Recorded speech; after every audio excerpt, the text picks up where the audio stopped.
बाबा ने हम बच्चों का बुद्धि योग नई दुनिया से लगाया है, अपने घर से भी।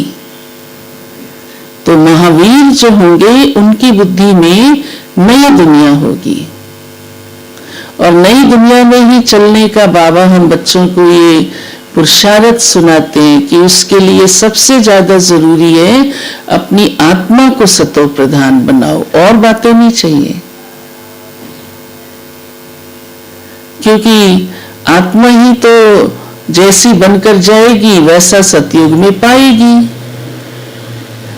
और सतयुग माना ही सतो प्रधान। ऐसी हमारी आत्मा की स्थिति होना बहुत आवश्यक है, और उसका पुरुषार्थ भी कब करना है? अब।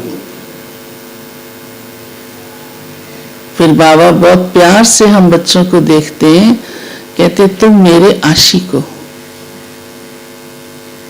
कौन कौन आशिक है भगवान का? सब आशिक। आशिक की क्या विशेषता होती है? उसकी बुद्धि में एक माशूक होता है। कोई उसका बुद्धि योग माशूक से हटाना भी चाहे, हटा पाता है? दुनिया के भी आशिक माशिक देखो, हाँ?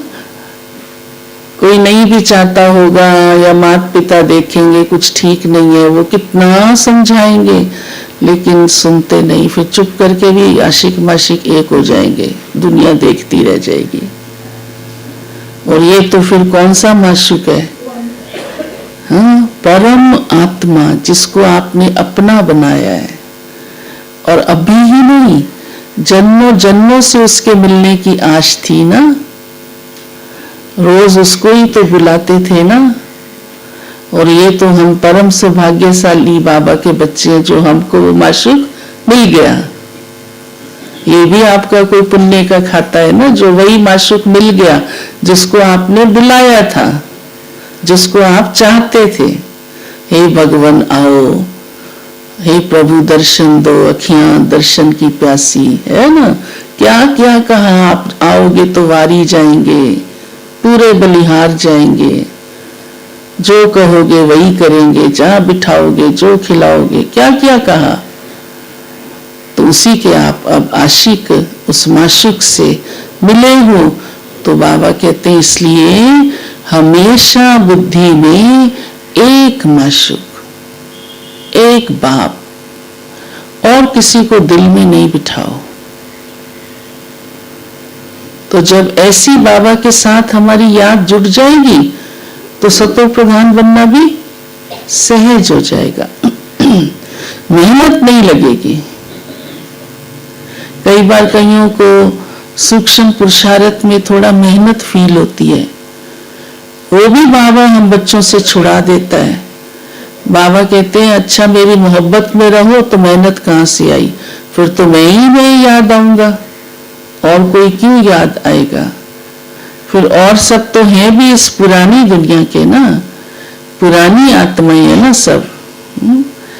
किसी भी आत्मा को देखो साक्षी होकर के, कैसी है? कोई भी पवित्र आत्मा इस दुनिया में नहीं रही अभी।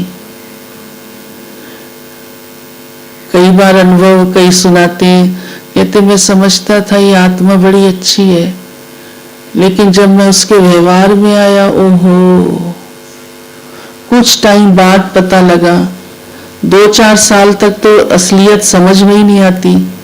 हाँ, फिर देखते हैं इसके अंदर तो इतना कड़ा संस्कार है, इतना खराब संस्कार है, टक्कर पे टक्कर, टक्कर पे टक्कर, डाइवोर्स तक की स्थिति आ जाती है।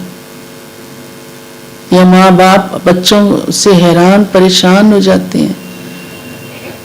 तो कहने का भावार्थ ये है, किसको दिल में बिठाओगे बताओ? किसको बिठाओगे? तो संसार में तो कोई पवित्र है ही नहीं। पवित्र बनाने भी इसीलिए बाबा आया है, हमको भी बना रहा है ना, हमारा भी परिवर्तन कर रहा है, सतो प्रधान बना रहा है हमको, ताकि हमारे भी पुराने स्वभाव संस्कार सारे बदल जाएं। इसलिए कहता है मेरे को याद करो। क्यों क्योंकि उसकी याद से ही आत्मा का परिवर्तन है, और कोई दूसरा तरीका है ही नहीं। होता तो बाबा सुना देता ना उन बच्चों को, है ना। तो आज बाबा ने कहा आप मेरे रूहानी कौन हो, आशिक हो।